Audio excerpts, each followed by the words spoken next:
Por gentileza, acompanhe a leitura que nós faremos agora. Quanto ao mais, meus irmãos, alegrem-se no Senhor. Escrever de novo as mesmas coisas não é um problema para mim, e é segurança para vocês. Cuidado com os cães, cuidado com os maus obreiros, cuidado com a falsa circuncisão, porque nós é que somos a circuncisão. Nós que adoramos a Deus no Espírito e nos gloriamos em Cristo Jesus, em vez de confiarmos na carne. É verdade que eu também poderia confiar na carne. Se alguém pensa que pode confiar na carne, eu ainda mais. Fui circuncidado no 8º dia, sou da linhagem de Israel, da tribo de Benjamim, hebreu de hebreus. Quanto à lei, eu era fariseu. Quanto ao zelo, perseguidor da igreja. Quanto à justiça que há na lei, irrepreensível. Mas o que para mim era lucro, isso considerei perda por causa de Cristo. Na verdade, considero tudo como perda por causa da sublimidade do conhecimento de Cristo Jesus, meu Senhor. Por causa dele, perdi todas as coisas e as considero como lixo para ganhar a Cristo e ser achado nele, não tendo justiça própria que procede de lei, mas aquela que é mediante a fé em Cristo, a justiça que procede de Deus baseada na fé. O que eu quero é conhecer Cristo e o poder da sua ressurreição, tomar parte nos seus sofrimentos e me tornar como ele na sua morte, para, de algum modo, alcançar a ressurreição de entre os mortos. Até aqui a leitura da palavra de Deus. Queridos, uma das informações que Epafrodito trouxe ao apóstolo Paulo, quando ele estava preso em Roma, foi a disseminação do ensino de falsos mestres na igreja de Filipos. Falsos mestres são tão antigos na história da igreja quanto os verdadeiros mestres. As falsas interpretações do Evangelho são tão antigas quanto o próprio Evangelho, talvez umas poucas horas mais novas. Dentre os primeiros falsos mestres que surgiram na história da igreja, e ainda no período do Novo Testamento, nós temos, em primeiro lugar, os libertinos, também chamados de nicolaítas ou seguidores de Balaão ou da profetisa Jezabel. Esses ensinavam que o Evangelho dava condições para que uma pessoa que fosse salva pudesse viver na prática do pecado, especialmente no pecado da imoralidade. O segundo grupo de falsos profetas que surge já no período do Novo Testamento era dos docéticos e gnósticos, embora as suas ideias estivessem ainda embrionárias. O docetismo e o gnosticismo eles vão florescer ou vão amadurecer como uma seita, uma religião complexa e sistematizada somente no 2º século, mas já no 1º século as ideias docéticas e gnósticas estavam presentes. Em geral, estes mestres negavam que Jesus Cristo tivesse um corpo humano real e insistiam na aquisição de um conhecimento secreto que nem aos apóstolos foi dado, como razão ou como meio, como condição para que alguma pessoa fosse salva. Mas de todos esses falsos mestres, de todas essas heresias, nenhuma era mais antiga do que a dos judaizantes. Os judaizantes eram judeus que haviam aderido à pregação do Evangelho, mas que consideravam necessário que se guardasse a lei de Moisés para a salvação. E dentre as obras da lei, eles destacavam especialmente a circuncisão, as leis dietárias e os dias sagrados do calendário religioso dos judeus. É verdade que havia judeus que haviam se convertido a Cristo no 1º século e que continuaram a guardar as obras da lei de Moisés, como essas 3 que eu mencionei, mas como marcadores de identidade. Afinal, eles eram judeus e estas 3 coisas marcavam essa etnia. Eles não achavam que estas coisas eram salvíficas. Mas os judaizantes propriamente ditos, eles insistiam que era necessário que aqueles não-judeus que creram em Jesus Cristo, eles tinham que completar isso, se deixando circuncidar, guardando a dieta religiosa dos judeus, não podia comer carne de porco, não podia comer sangue, não podia comer determinadas bebidas ou comidas consideradas impuras e guardar as festas religiosas dos judeus e particularmente o sábado. Isso era necessário para a salvação. E a estratégia desses falsos mestres judaizantes era seguir os passos do apóstolo Paulo e disseminar suas heresias naquelas igrejas fundadas pelo apóstolo Paulo entre os gentios e desviar os gentios para o judaísmo. Eles já tinham feito isso nas igrejas da Galácia, já tinham feito isso em Corinto. A igreja de Jerusalém já havia se posicionado contra eles no concílio que aconteceu, conforme está em Atos capítulo 15. Paulo já tinha escrito a carta aos Gálatas para combatê-los e 2 cartas aos Coríntios com o mesmo propósito, mas eles continuavam a disseminar as suas heresias no meio das igrejas dos gentios, igrejas que haviam aprendido com Paulo e outros missionários de que a salvação é pela graça mediante a fé em Cristo Jesus. E agora eles haviam chegado a Filipos. Fazia cerca de 10 anos que Paulo havia fundado a igreja de Filipos. Lembre-se que a cidade não tinha uma sinagoga, porque era uma colônia romana.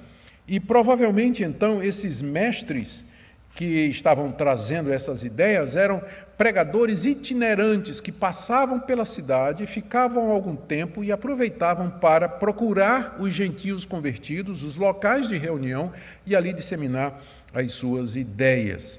E tudo indica que isso era algo que estava acontecendo há relativamente pouco tempo. Esses judaizantes se apresentavam como enviados de Cristo, até como apóstolos dele, isso fica muito claro na segunda carta aos Coríntios. Eles ensinavam que o evangelho que Paulo tinha trazido era incompleto, que não bastava apenas uma pessoa crer em Jesus Cristo. Eles destacavam a grandeza e a glória do judaísmo, diziam que eram descendentes de Abraão, com quem Deus fez uma aliança, e que tinham recebido o selo do verdadeiro povo de Deus, que era a circuncisão. Eles ensinavam a necessidade dos gentios serem justos de acordo com a lei de Moisés, e que se eles guardassem estas leis e as tradições de Israel, eles haveriam de progredir e avançar espiritualmente na sua vida cristã. Aos poucos, a mensagem desses falsos mestres começou a se espalhar entre os membros da igreja, trazendo dúvida, trazendo confusão. E é isso, então, que Epafrodito relatou ao apóstolo Paulo, juntamente com a ajuda de pedido de ajuda da liderança da igreja com relação a essa questão. Nós vamos ver, então, o que é que Paulo escreve aqui para enfrentar essa situação. Qual a sua abordagem com relação à mensagem dos falsos mestres de que era necessário guardar a lei de Moisés para que os gentios se aperfeiçoassem e para que fossem salvos? Nós vamos dividir a nossa mensagem em algumas partes. Em primeiro lugar, a advertência de Paulo contra os falsos mestres, aí nos versos de 1 a 3. Depois, o testemunho que o próprio apóstolo Paulo dá da sua conversão do judaísmo para o cristianismo, do verso 4 até o verso 11. E o alvo de Paulo na sua vida, o que é que ele tinha como propósito maior na sua vida, à luz de tudo isso, terminando com o propósito dele com essa exposição, e aí nós faremos algumas aplicações. Em primeiro lugar, então, a advertência de Paulo aos filipenses contra os falsos mestres. Ele começa no verso 1, dizendo: quanto ao mais, meus irmãos, alegrem-se no Senhor. Alegrem-se no Senhor. Quanto ao mais, quer dizer, finalmente. Dá a impressão que Paulo vai acabar a carta aqui, mas, na verdade, ele continua com mais 2 capítulos. E ele exorta os filipenses a se alegrar no Senhor, no meio de todos os sofrimentos, no meio de todas as angústias, no meio de todas as dificuldades. A alegria no Senhor é a recomendação que é feita pelo apóstolo Paulo. Ele continua dizendo, ou falando então agora a respeito dos falsos mestres. Ele diz: escrever de novo as mesmas coisas não é um problema para mim e é segurança para vocês. Ou seja, o que Paulo vai dizer agora a respeito dos falsos mestres, ele já tinha dito antes, quer seja nas visitas que ele fez à igreja de Filipos, depois da plantação da igreja, quer seja através de alguma outra correspondência que talvez ele tenha enviado para a igreja. O fato é que Paulo iria repetir algumas advertências contra falsos mestres que ele já tinha feito. E ele diz que isso não era problema para ele, não era alguma coisa entediante, cansativa ou aborrecida. Na verdade, ele diz que isso contribuiria para a segurança deles. Paulo queria que os filipenses estivessem seguros espiritualmente. e a mensagem dos falsos mestres era uma ameaça muito clara e real. Por isso que Paulo não se incomodava de repetir os avisos que ele já tinha feito antes contra o aparecimento de mestres desse tipo nas igrejas. Logo em seguida ele fala então do cuidado que os filipenses deveriam ter com esses mestres. Está aí do verso 2 até o verso 3. Não podemos deixar de notar aqui o tom de ira do apóstolo Paulo e também um tom de ironia. Paulo está irado e ele usa de ironia para descrever o caráter daqueles mestres e a doutrina deles. Quanto ao caráter, Paulo diz aí no verso 2, eles eram cães e eles eram mal-obreiros. Verso 2, cuidado com os cães, cuidado com os maus obreiros. Ele está se referindo aos falsos mestres. A palavra cão era o nome que era usado pelos judeus para se referir aos gentios, uma vez que para o judaísmo do século I, os cães eram animais impuros. Então, era um xingamento que o judeu ortodoxo, conservador, usava com relação aos não-judeus. Estes são cães, animais imundos. Paulo agora faz o contrário. Paulo pega esse adjetivo e usa para os judeus, os judaizantes, dizendo, vocês é que são cães. Cuidado com esses cães, diz o apóstolo Paulo. E não só isso, ele diz ainda, cuidado com os maus obreiros. Ora, esses obreiros, esses pregadores, eles se apresentavam como defensores de boas obras. A ironia de Paulo reside no fato de que ele inverte. Cuidado porque eles são maus obreiros. Eles podem falar de boas obras para a salvação, mas na verdade eles são maus obreiros. E quanto à doutrina, Paulo diz aqui, eles são a falsa circuncisão. Cuidado com a falsa circuncisão. Ainda estou no verso 2. A falsa circuncisão. Aqui há um trocadilho no original grego entre a palavra circuncisão e retalhação, mutilação. Talvez Paulo tenha em mente aqui os rituais pagãos, onde os adoradores dos deuses se mutilavam, se cortavam, laceravam o próprio corpo para satisfazer os seus deuses em sacrifício.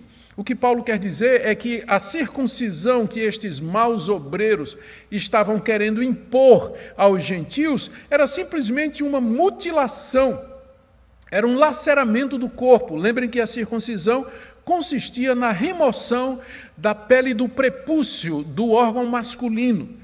Aquilo não mudava o coração, aquilo não atingia o espírito. E os profetas de Israel já tinham dito isso. Vários profetas diziam, circuncidem o coração de vocês, circuncidem o coração de vocês. A nova tradução na linguagem de hoje resumiu bem o verso 2, dizendo assim, traduzindo dessa maneira, cuidado com os que fazem coisas más, esses cachorros que insistem em cortar o corpo. Alguém pode objetar, não é, que o apóstolo Paulo aqui está xingando os falsos profetas de uma maneira tão veemente e tão forte. E a verdade é que há uma certa situação, o cristão sempre deve ser moderado, ele sempre deve tratar os adversários, aqueles que são inimigos e que resistem, de maneira cortês. Mas há um limite para isso. E o limite é quando estas pessoas endurecidas, absolutamente cegas, não somente resistem, mas tentam minar a verdade do Evangelho, entrando na obra que eles não começaram, semeando na seara que não é deles, querendo desviar os convertidos da fé em Cristo Jesus, estragando o trabalho de longa data, como, por exemplo, o trabalho que o apóstolo Paulo havia feito em Filipos. Ele se enche de ira e se enche de indignação. Sim, eu creio que há momento em que nós podemos usar de palavras fortes contra os inimigos do Evangelho, jamais contra os meus inimigos. Jamais contra aqueles que me ofendem pessoalmente, mas contra aqueles que ofendem a Deus e contra aqueles que são inimigos do Evangelho, às vezes palavras fortes são necessárias.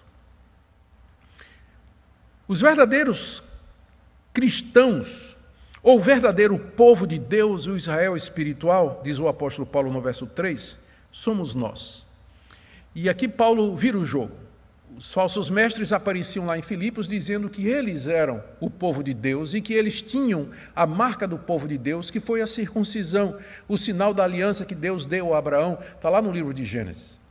Mas Paulo agora diz, nós é que somos o verdadeiro povo de Deus, porque nós é que temos a verdadeira circuncisão. Nós temos aquilo que a circuncisão simbolizava, que era o novo nascimento, a mudança de coração operada pelo Espírito Santo em nós. Veja como Paulo diz isso no verso 3. Nós é que somos a circuncisão. Nós que adoramos a Deus no Espírito e nos gloriamos em Cristo Jesus, em vez de confiarmos na carne. São 3 descrições ou características do verdadeiro povo de Deus em contraste com a alegação daqueles falsos mestres.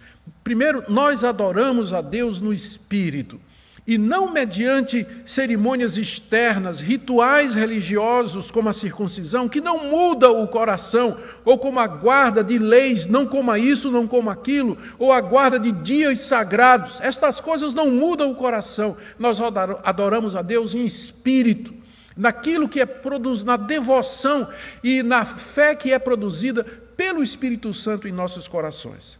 Segundo, nós nos gloriamos em Cristo Jesus, ou seja, nós dependemos de Cristo, nós confiamos no que Cristo fez por nós para a nossa salvação. E terceiro, nós não confiamos na carne.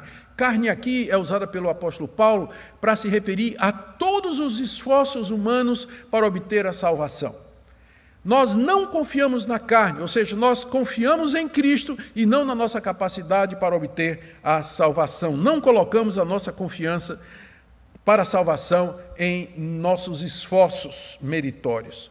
Essa denúncia severa do apóstolo Paulo, cães, maus obreiros, falsa circuncisão, tinha como alvo parar o avanço deles na igreja de Filipos. Os filipenses deveriam ter cuidado com eles. Cuidado, diz o apóstolo Paulo, 3 vezes. Não é? Cuidado com os cães, cuidado com os maus obreiros, cuidado com a falsa circuncisão. Eles deveriam ter cuidado porque essa doutrina, com certeza, levava à perdição. Não era o verdadeiro evangelho. Ela corrompe a verdade e a prática cristã e acabaria por dividir a igreja, como, na verdade, os judaizantes já tinham feito em outros lugares. Por isso que era tão sério, por isso que Paulo usa palavras tão graves na hora de descrever o caráter e a doutrina destes homens. Mas é necessário contrapor o seu próprio testemunho a essa altura, entende o apóstolo Paulo. Capítulo 3, de 4 a 11, ele apela para a sua própria experiência pessoal. Ele que tinha sido judeu praticante, e que tinha descoberto que não funcionava mesmo. Apelar para a sua própria experiência, a sua experiência pregressa, passada, era alguma coisa que Paulo só fazia quando estritamente necessário. E quando ele fazia isso, ele fazia sempre com ressalvas. E aqui ele se refere abertamente ao seu passado no judaísmo e compara com os judaizantes. Ele diz aqui no verso 4 que ele tinha mais motivos para confiar na carne do que os judaizantes. O que ele quer dizer é o seguinte, verso 4, é verdade que eu também poderia confiar na carne. Se alguém pensa que pode confiar na carne, eu ainda mais. O que ele quer dizer é o seguinte, se a salvação fosse por obras da lei, isto é, pela carne, então eu poderia me gloriar nisso mais do que esses falsos mestres. E em seguida Paulo apresenta o seu pedigree, que tem 8 itens, comparando-se com os falsos mestres. Vamos ver aqui o pedigree de Paulo.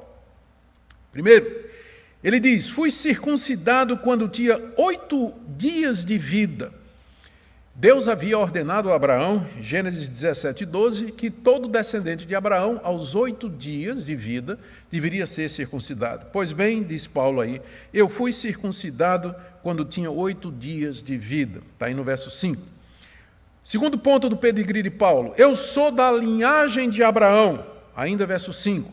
Ele quer dizer com isso que ele era israelita de nascimento e não um prosélito. Porque naquela época havia muitos prosélitos, pessoas que não tinham nascido da descendência de Abraão, eram gentios, eram romanos, eram de outros povos, mas que se tornaram judeus ou membros das sinagogas através do batismo e depois da circuncisão. O batismo era exigido para esses prosélitos.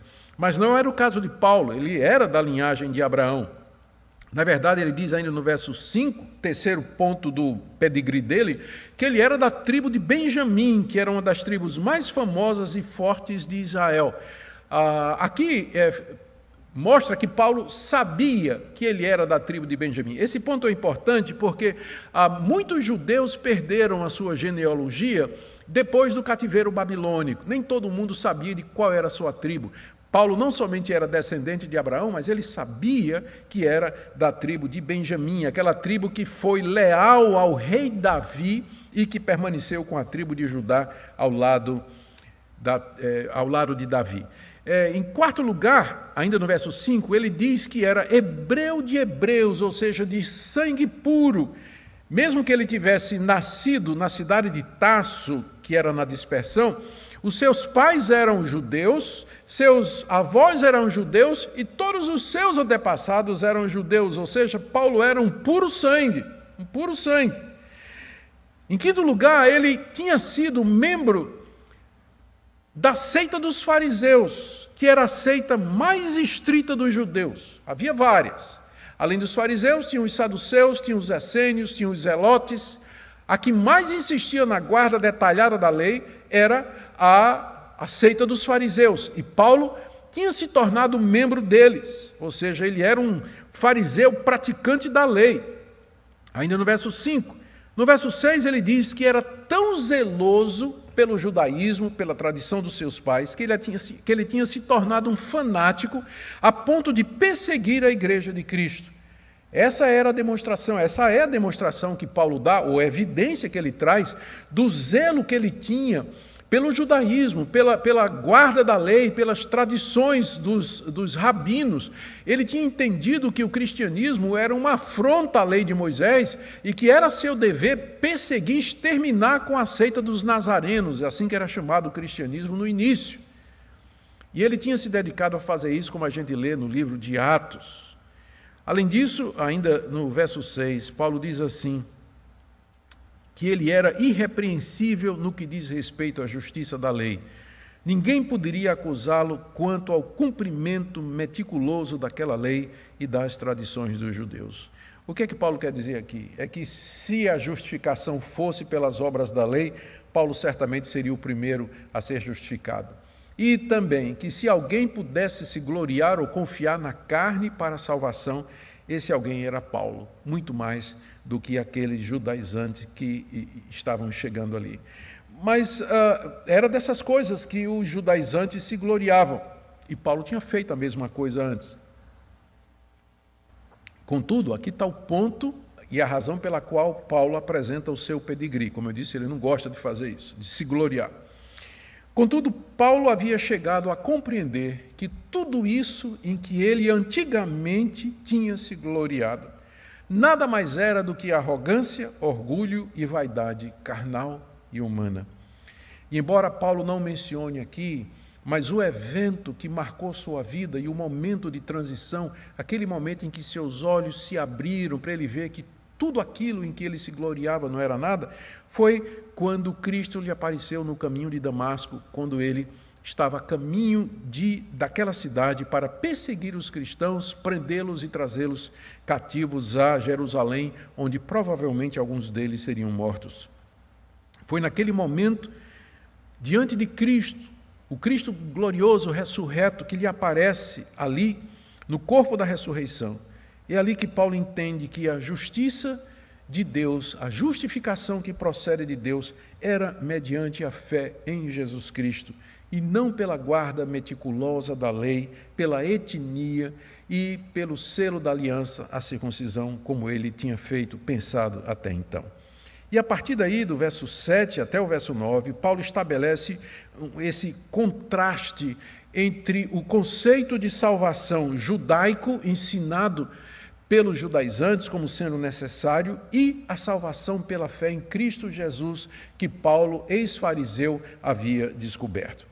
E ele faz isso na forma de 4 contrastes que eu quero ver com vocês. O primeiro, o contraste é entre perda e lucro, no verso 7. Mas o que para mim era lucro, Isso considerei perda por causa de Cristo Jesus.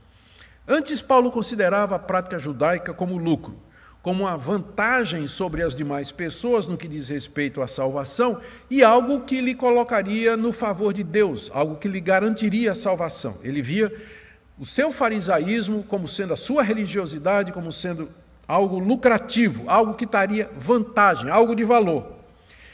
Mas agora, ele conheceu Jesus Cristo.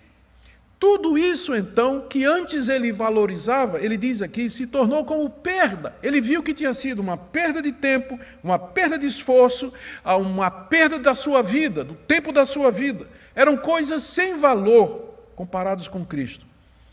E Paulo, então, renuncia à glória do judaísmo, ele renuncia a buscar a salvação pelas obras, para que ele possa receber gratuitamente a justificação que vem de Deus pela fé em Cristo Jesus. Note que isso é mais difícil do que renunciar a uma vida de pecado. É mais fácil uma pessoa que está vivendo no pecado, chafurdando na lama do pecado, se quebrantar, se arrepender e crer em Jesus como seu único Salvador, aceitando o perdão de Deus, do que um religioso arrogante e endurecido, um moralista, como era o apóstolo Paulo. Por isso que Jesus disse uma vez para os fariseus que as prostitutas e os publicanos entravam no céu primeiro do que eles. Porque é muito difícil para um moralista, para o religioso, para aquela pessoa que se considera justa, é muito difícil para ela ver o seu próprio estado, se arrepender, se quebrantar, pedir perdão a Deus, renunciar à sua moralidade, à sua justiça própria e receber gratuitamente a justiça de outro, que é Jesus. Paulo considerou toda aquela moralidade, toda aquela religiosidade como perda. Aquilo que antes ele considerava lucro, agora considera perda por causa de Cristo Jesus. O segundo contraste que ele faz nessa mesma direção, notemos que nem sempre dá para fazer uma distinção muito clara entre um contraste e outro, é entre perda e sublimidade, que está aí no verso 8 que eu leio agora. Na verdade, considero tudo como perda, por causa da sublimidade do conhecimento de Cristo Jesus, meu Senhor. Na verdade, não é só o sistema judaico, as leis judaicas para a salvação que eu considero como perda. Eu considero tudo mais que implica no mérito humano como sendo perda, por causa da sublimidade do conhecimento de Cristo Jesus, meu Senhor. Cristo é tão sublime, e o que ele fez na cruz é tão sublime, a obra da salvação, Deus perdoando gratuitamente pecadores mediante a sua graça, pela fé em Cristo Jesus. Isso é tão sublime que todos os esforços humanos, não somente do judaísmo, mas dos moralistas, dos religiosos, de qualquer outro credo, eles são como nada, eles são perda diante da glória, diante da majestade, da eficácia, da perfeição, da obra terminada de Cristo, da sua pessoa maravilhosa. Por isso Paulo considerava tudo aquilo como perda. Na verdade, ele aprofunda esse contraste agora no verso 8, final do verso 8, dizendo assim: por causa de Cristo eu perdi todas as coisas e as considero como lixo para ganhar a Cristo. Na verdade, Paulo diz aqui, ele perdeu todas estas coisas. Ele perdeu no sentido de que se algum mérito ou se algum respeito ele tinha ganhado diante dos homens, ele renunciou a tudo isso. Ele agora não queria mais agradar homens, não queria impressionar os outros com sua religiosidade, com a maneira escrupulosa e detalhada em que ele guardava a lei. Ele, na verdade, perdeu todas estas coisas. E para Paulo isso não foi alguma coisa que lhe trouxe pesar, porque ele diz aqui que ele considerava estas coisas como lixo. A palavra lixo aqui, ela significa esterco, ela significa excremento. E algumas versões, por conta da linguagem, preferem colocar refúgio ou lixo, mas é essa palavra mesmo que você está pensando que o apóstolo Paulo está usando aqui. Ele considera toda a sua religiosidade, todos os seus esforços para obter a salvação e a justificação, exatamente como aquilo que vai para o lixo, aquilo que não tem valor.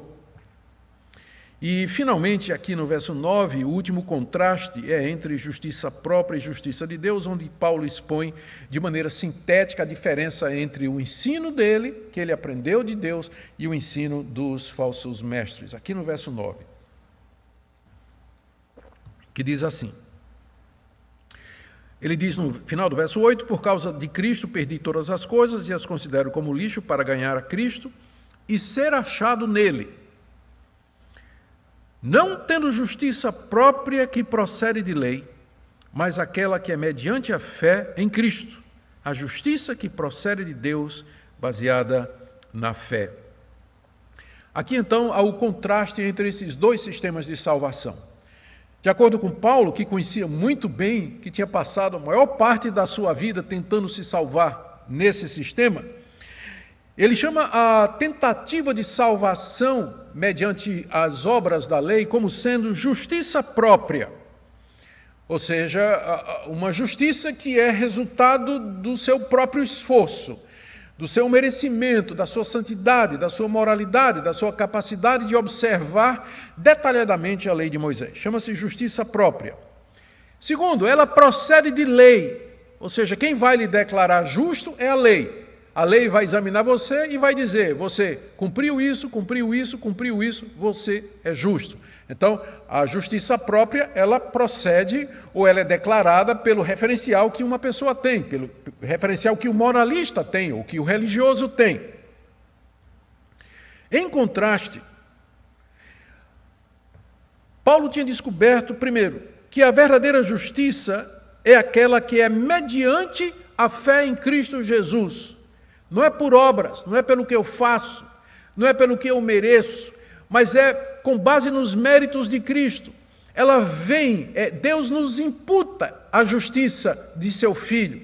Em vez de nós obtermos a justiça pelo mérito, Deus simplesmente nos considera justos. Ele coloca na nossa conta, que está no negativo, Ele coloca o que é necessário para que o saldo se torne positivo. Ele transfere para nós a justiça de Cristo. Portanto, é a justiça que vem pela fé em Cristo Jesus. A justiça que procede de Deus, essa é a grande diferença. Quando Paulo era fariseu, a justiça que ele tinha procedia dele e da guarda da lei. Mas em Cristo Jesus, a nossa justiça procede de Deus. Quando eu falo justiça, é justificação. A minha justificação procede de Deus. É Deus quem me declara justo. Isso significa que Ele me considera como justo. Significa que Ele perdoa os meus pecados, que Ele não leva em consideração os meus erros, e Ele me trata como se eu nunca tivesse cometido pecado diante dEle, a ponto de Paulo dizer na carta que escreveu aos Romanos, agora, pois, não há mais nenhuma condenação para aquele que está em Cristo Jesus. Esse é o resumo do que eu diria das duas únicas religiões que existem no mundo. A gente pode ficar confuso pensando no número enorme de religiões que existem. De fato, há muitas. Mas se você analisar estas religiões quanto à soteriologia, ou seja, a doutrina da salvação, o que é que elas ensinam sobre a maneira pela qual a pessoa pode se relacionar com Deus, se religar a Deus, voltar para Deus, ser aceito por Deus, ser perdoado por Deus e herdar a felicidade eterna, seja ela o que for. Se você procurar fazer essa síntese, você vai descobrir que, no final, só tem dois caminhos. Primeiro, aquele caminho em que a felicidade é religiosa, e isso ele faz com tanta frequência, e ele faz com tanta dedicação, que, no final, a divindade que ele adora, qualquer que seja, vai dizer, bem-vindo, você conseguiu, você obteve os méritos necessários, você pode entrar aqui agora no paraíso, no nirvana, você pode entrar aqui no que quer que seja aquilo que representa naquela religião a felicidade eterna. O cristianismo histórico e bíblico é a única religião onde a salvação é de cima para baixo. É de cima para baixo. É Deus que vem ao encontro do pecador. É Deus quem justifica, é Deus quem nos perdoa, é Deus quem nos recebe, é Ele que toca o nosso coração, é Ele que abre os nossos olhos, é Ele que produz em nós convicção de pecado.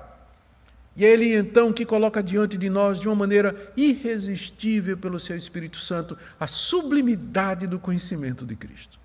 Você pode entender porque é que o apóstolo Paulo se rendeu, quando ele compreendeu, quando ele viu a glória de Cristo. Tudo mais virou esterco, tudo mais virou lixo diante da glória do Evangelho, diante da perfeição do plano de Deus.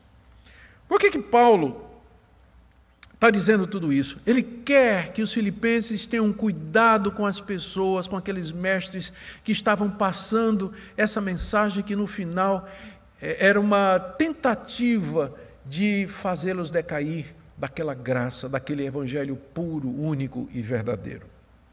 Paulo termina essa parte falando do alvo que ele tinha na sua vida. Uma vez que ele foi justificado pela fé, uma vez que ele recebeu a justiça de Deus, o alvo da sua vida está aí nos versos 10 e 11. Agora que ele tinha conhecido a Cristo, o seu intenso desejo era conhecê-lo mais e mais. Verso 10, o que eu quero é conhecer a Cristo. Paulo já conhecia Cristo. O que ele está dizendo aqui? Que ele quer conhecer mais. Ele quer prosseguir no conhecimento de Cristo, que é tão sublime, é tão maravilhoso. E Paulo desejava isso. Há uma progressão na vida cristã, há um avanço na vida cristã. A vida cristã de Paulo não se resumiu àquilo que aconteceu no caminho de Damasco, mas ele queria mais, ele queria progredir e avançar. E isso só era possível mediante o conhecimento de Cristo e não pelo aperfeiçoamento através de práticas religiosas. Ele, na verdade, ansiava conhecer e experimentar o poder da sua ressurreição, ainda o verso 10. Ele diz aqui, eu quero conhecer a Cristo e o poder da sua ressurreição. O poder da ressurreição de Cristo é uma referência ao poder que Cristo exerce, ao poder que Cristo ministra depois que ele ressuscitou dos mortos e se assentou no trono da sua glória, no trono do universo.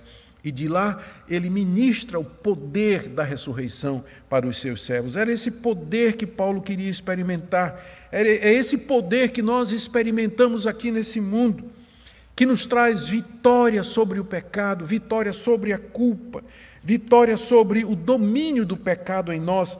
É esse poder que nos dá perseverança no meio das tribulações, que nos dá coragem diante do martírio e que nos prepara para a glória.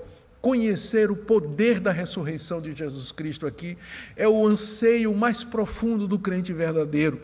Para nós não basta saber que nós estamos perdoados, nós queremos mais, nós queremos experimentar no dia a dia esse poder. E não há nada mais importante do que isso. Eu ouso dizer que isso é muito mais importante do que experiências extraordinárias, com determinados dons, como alguns queridos irmãos equivocadamente pensam e que dão prioridade a estas experiências. Nada se compara a você conhecer a Cristo e o poder da sua ressurreição, que se manifesta não tanto nessas coisas extraordinárias, mas na mudança do seu caráter, na sua santificação, no seu avanço em santidade, em domínio da sua vontade, mortificação do pecado e adquirir um caráter santo. É isso que Paulo desejava. Ele queria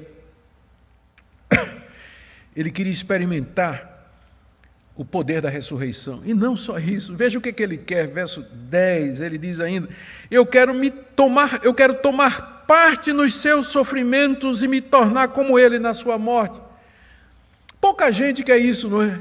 Mas é o que Paulo está dizendo aqui, ele quer ser semelhante a Cristo na sua morte, participar dos seus sofrimentos, experimentar o poder da cruz para vencer o pecado.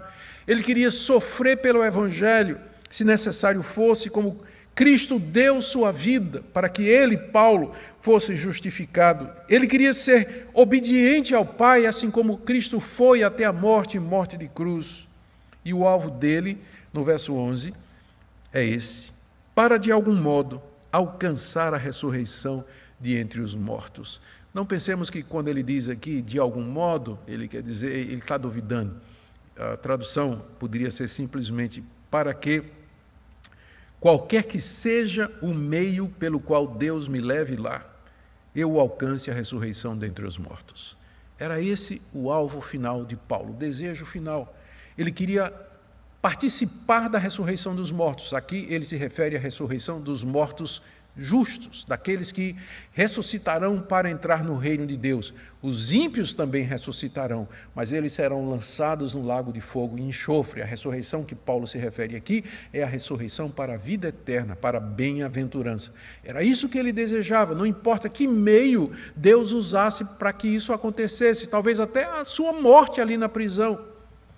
De qualquer forma, era isso que Paulo desejava alcançar. Era esse o alvo final da sua vida. Aqui é importante fazer uma observação que, para muitos cristãos, o nosso alvo é ir para o céu. Acontece que o céu é um estado intermediário. O céu é para onde a gente vai depois que morre. Nós morremos, nós entramos imediatamente no céu. Nosso corpo está morto, ele será desfeito aqui na terra, como Deus avisou Adão: tu és pó e ao pó tornarás.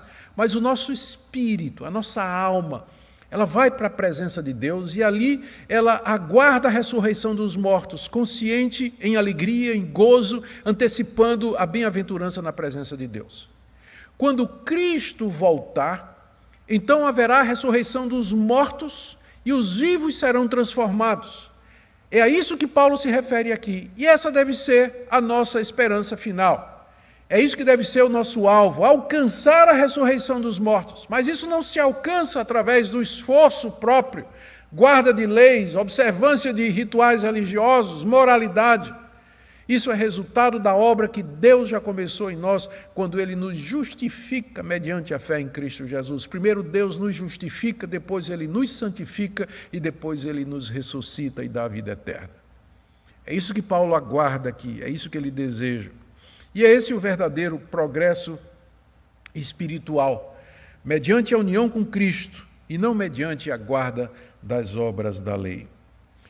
Com isso tudo, Paulo deseja expor a verdadeira intenção daqueles falsos mestres, com certeza não era o bem dos crentes de Filipos, expor a falácia da mensagem deles, uma mensagem que não procedia de Deus, era uma mensagem carnal, senão diabólica, contrastar a mensagem deles com a sublimidade do conhecimento de Cristo, do plano da redenção mediante a fé no Salvador e pela graça de Deus, e encorajar os filipenses a repudiar com todas as veras do seu coração esses mestres e o ensino deles. Por isso que Paulo é tão forte aqui na carta aos filipenses quando trata desses mestres. Eu quero tirar 4 lições aqui para nós encerrarmos a nossa exposição dessa noite. A primeira e mais óbvia é a necessidade que hoje, nos nossos dias, também nós temos de combater falsos mestres e falsos ensinos. É um erro que tem consequências graves, daqueles evangélicos que dizem que doutrina não importa, que teologia não importa, o que importa é você amar a Deus e amar o seu próximo, e falar de Jesus. Vocês estão vendo a importância aqui da doutrina? Se doutrina não fosse importante, você acha que Paulo faria essa denúncia e essa exposição da heresia dos falsos mestres?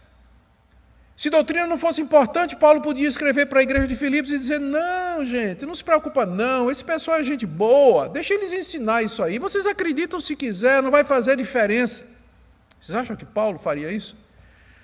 É claro que a verdade importa, é claro que a doutrina importa, é claro que boa teologia importa, porque é por ela e por causa dela que nós temos que combater o erro e os ensinos errados, as interpretações erradas do Evangelho de Jesus Cristo, especialmente aquelas que tocam na questão da salvação. Elas precisam ser expostas. E hoje, no meio da igreja evangélica, há muitos judaizantes, há muitos libertinos, há muitos gnósticos, há muitos docetistas. Essas heresias, elas simplesmente mudam de roupa, mudam de rótulo, mas elas permanecem as mesmas. E o combate a elas é do mesmo jeito. Enfatizar a sublimidade de Cristo, a justiça de Deus mediante a fé, pela graça. Só isso pode atender às demandas do nosso coração pecador. A segunda lição que eu quero tirar aqui é que esse texto, ele nos ensina de maneira indireta, mas muito clara, a falência do sistema de culto do Antigo Testamento, que era baseado em cerimônias religiosas, em rituais como a circuncisão, a dieta religiosa dos judeus, a celebração daquelas festas e outras datas, eventos do calendário sagrado. Isso tudo já passou, isso faz parte do Antigo Testamento, não tem mais nada a ver conosco, que cremos em Cristo e servimos a Deus pelo Espírito, num culto simples, sem estas cerimônias religiosas. E aqui eu não posso deixar de falar contra os judaizantes modernos. Apesar de tudo que Paulo disse na carta aos Gálatas, apesar de tudo que Paulo disse na segunda aos Coríntios, apesar da carta aos Hebreus, apesar da carta aos Colossenses e de outros livros do Novo Testamento, onde fica muito claro que o sistema judaico ele já feneceu, ele já passou, sendo completado, realizado no Evangelho de Cristo Jesus, você ainda encontra igrejas que promovem rituais judaicos. Trazer a Arca da Aliança, pastores que botam quipá, botam estola de rabino, que tem candelabro com os sete braços, que celebram as festas de Israel, que levam o povo para a terra de Israel, batiza o povo lá na terra de Israel, traz azeite lá de Israel, traz um pouquinho de pó que foi raspado das muralhas do Muro da Lamentação de Israel, como se essas coisas tivessem algum valor. Elas são frutos só do misticismo, quando não da ganância e do oportunismo de alguns mercenários que querem ganhar dinheiro em cima disso. Eu não estou dizendo que toda caravana para Israel ela tem esse propósito, não é? ou que é levado por esses motivos, que certamente não. Não é? É válido você conhecer aquela terra maravilhosa onde a história bíblica se desenrolou, mas é só isso, nada mais do que isso. Entretanto, ainda hoje, pessoas continuam com esse misticismo, apesar de passagens como essa, onde o apóstolo Paulo diz: nós somos a verdadeira circuncisão, nós somos o verdadeiro Israel, nós somos o verdadeiro povo de Deus.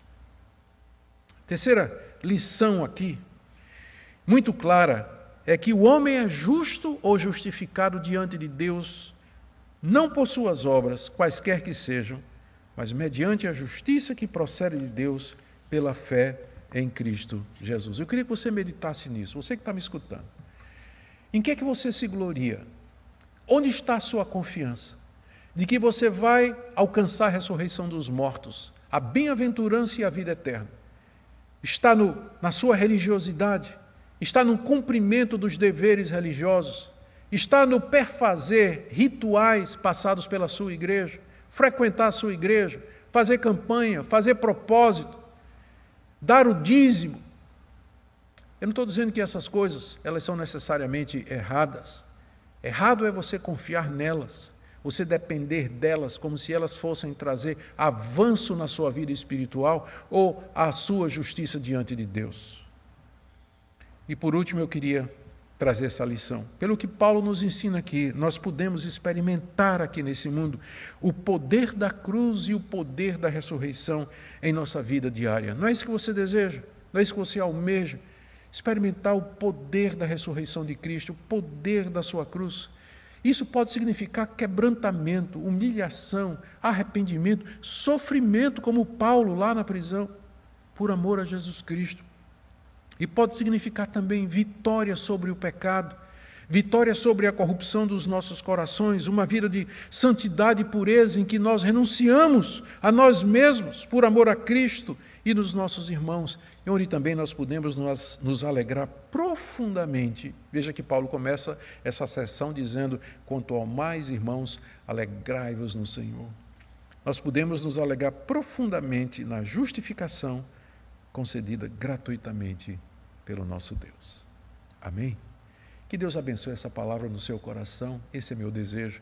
Ore comigo agora. Pai querido, que evangelho sublime, que evangelho maravilhoso, que graça o Senhor nos concedeu. Eu peço pelos que me ouvem, por aqueles que ainda confiam na carne, que dependem dos seus esforços para alcançar a ressurreição ou para a vida eterna no entendimento deles. Que nessa noite fique clara, Senhor, a justiça que vem do Senhor pela fé em Cristo Jesus.